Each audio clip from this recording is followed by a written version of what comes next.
Yeah. Okay. This is certainly recording. Um, all right. I'm trying something new now because I've been thinking about what makes sense, right? Like, how can I explain to people something that I've learned which is so complex that usually when I talk about it, people have the feeling they don't really understand what I'm trying to tell them. So I have to look for new ways to explain to you what you don't understand about life and about yourself. So let's say you think of yourself as something, right?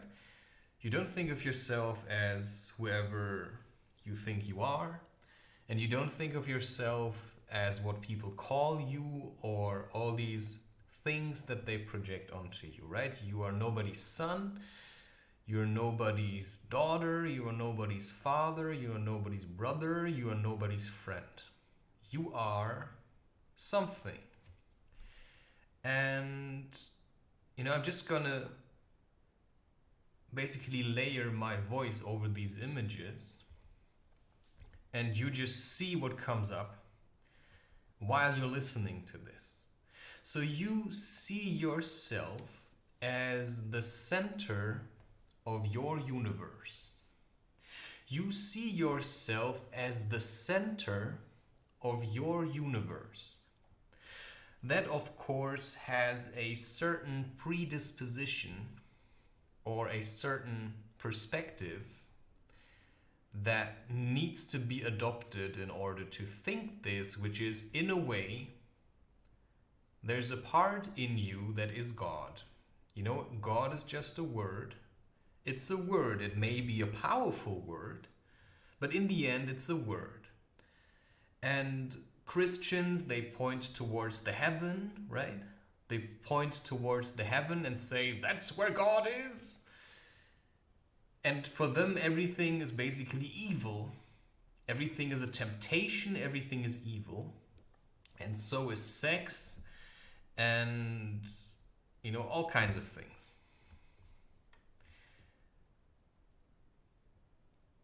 But the thing about spirituality that some people like to talk about, but which they fail to understand, is that you are the center of your universe. Everything in your life circles around you.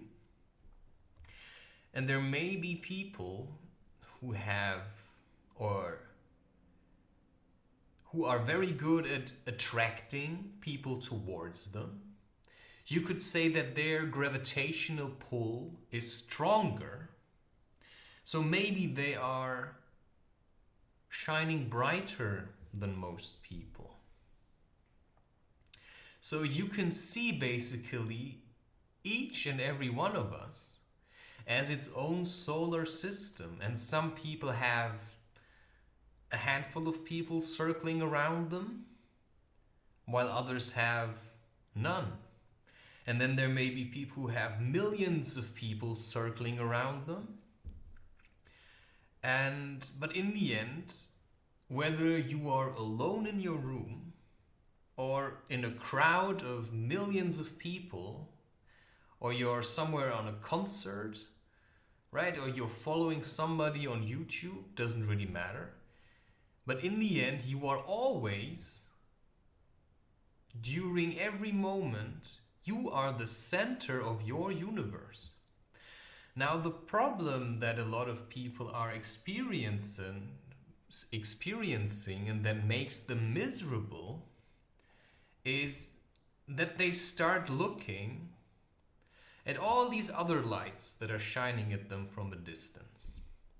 They are looking at all these other lights that are shining at them from a distance. And they fail to recognize themselves as the center of their universe. So, if you look at this picture, for instance, there are so many lights, but only one center. And only when you are in the center, right, you can kind of see or perceive everything that's happening basically everywhere.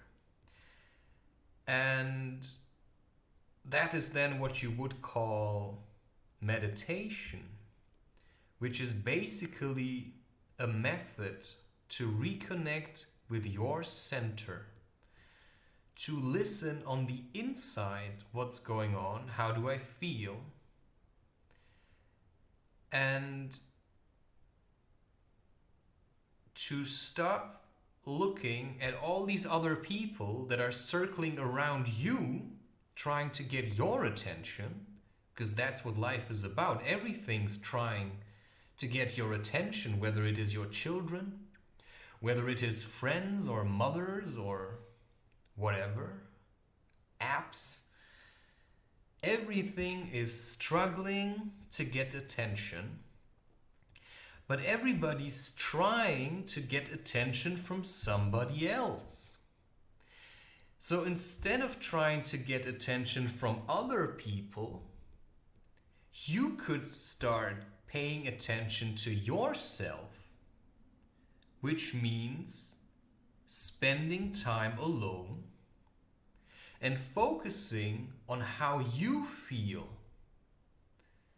and to basically say fuck you to everybody else who hates you for that, because now they have managed to tell themselves that they must be really awesome because there's like, I don't know, hundreds of people that they call their friends. But when these friends don't contact them or respond to them or spend time with them, they feel miserable. And that's every time they are alone, they do something to distract themselves from how they truly feel. And that is the first step in trying to basically dissolve yourself from the idea that you need all these people. Because you don't need anybody, but you need who you are to be who you are. And that means you have to connect with your center, which is then also a form of gaining balance. That's how you slackline. You stay in the middle. You don't get drawn into, seeing sexy women walking by or dogs running under the slackline. No, you slackline over it and you hold your center. And that's then what gives you a state of balance. And you can learn to do that with a lot of practice. And if you take this picture now, this is just a snippet from the other one. Some people live their lives like this. They basically live their lives as somebody else. They live their lives pretending to be their mother, pretending to be their father, pretending to be thousands of people, because if they pretend to be like them, they will get liked more. And that's then, when the snowball of expectations becomes an avalanche, and you'll get swept away by it until you say, fuck that, right? And you say, stop, because I'm the one creating this avalanche. I am the one that is creating this avalanche. And so I say, no longer do I want to do that. So instead of living my life like other people, I rather live my life as myself, and I see that there are other people surrounding me, but that I'm the center. and that I can certainly connect with all these people, but in the end, I'm always me because I know now who I am, because I have felt how I feel, and I started connecting with the version of myself who feels rather than an idea I have, right? Because, this is where it gets a bit difficult to explain this. How do you know who you are? Well, I say it's a feeling. You don't really know this, you feel it. And because the feeling feels like now it's good, right?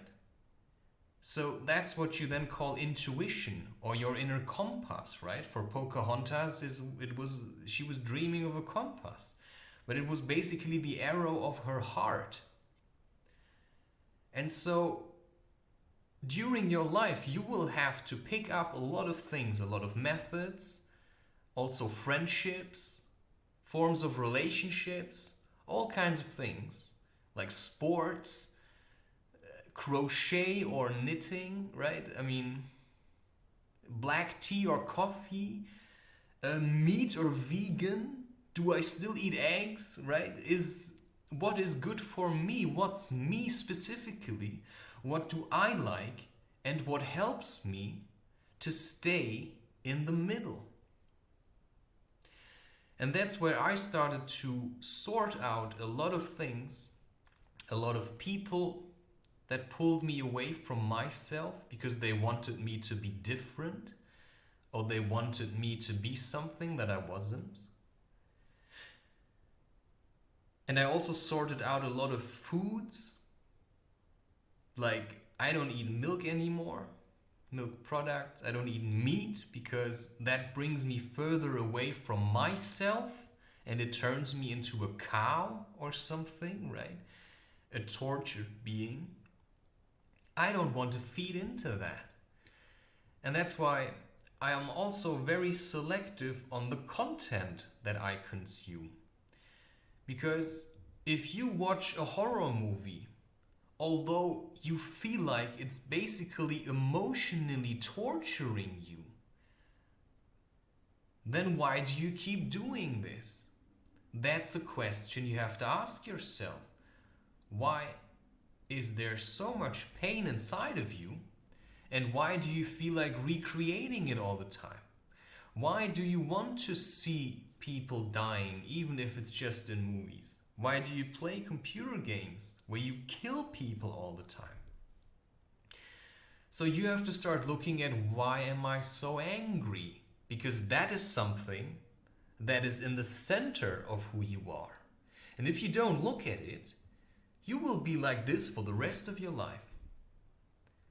And I said to myself, I don't want to make these things too long. More like try it short and concise. Just, to throw you something that you can work with. That's just some ideas I have on concentricism, if that's even a word. It's like, concentric. It's kind of circling around a center. Concentrate. You're focusing on something. What are you concentrating on? A lot of people don't know how to focus, and focus is a form of meditation. And whether you are focusing on your breath or focusing on how you feel, right? In the end, it's doing something and then figuring out, what did I actually want to do instead? Sometimes I sit down and I do crochet and I start getting restless and I start hating it, and then I think, what am I doing? And then suddenly the idea of recording another video for YouTube comes up and I think, why the fuck can't I stop?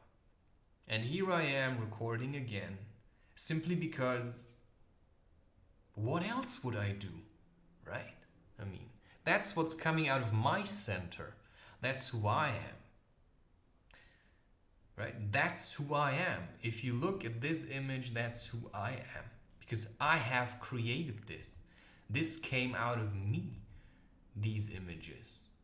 right? These came out of me. That's who I am. So you have to find out who you are, right? Maybe in your image, there'd be less blue and less red. Maybe it would be more like white. I don't know. That's who I am. Because I'm kind of dwelling in the underworld, which sounds more scary than it is. But to me, this is how life is. I mean, this is basically me.